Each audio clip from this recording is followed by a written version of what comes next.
na ni lazima tupange ajira ya hawa wangwana. And that is why nimesema tunapanga mambo ya ajira kupitia kwa wifi, kupitia kwa industrial hubs, kupitia kwa mambo ya ICT hubs, tunapanga ajira kwa mambo ya housing, na vile vile tumekubaliana na county government ya Embu ya kwamba tunajenga agricultural and industrial park ya watu wa Embu.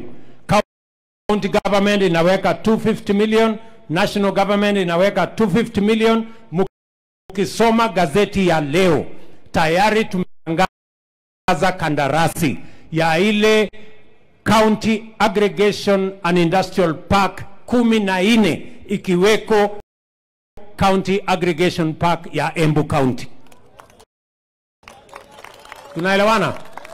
Leo tumeitangaza kandarasi kwa gazeti kwa sababu tunataka kujenga, ndio wakulima wetu wapate mahali ya kufanya agricultural aggregation, tupate mahali ya kuweka cold rooms, ndio musiwe muna mazao yenu inaharibika, mupate mahali ya kupanga mambo ya value addition, ndio tuhakikisha kwamba tunaongeza dhamana, mkulima aweze kupata pesa zaidi, na tuwasaidie kupunguza mambo ya brokers, kupunguza mambo ya makatel, ndio kila mkulima apate haki yake ya jasho yake ile mazao amezalisha shambani.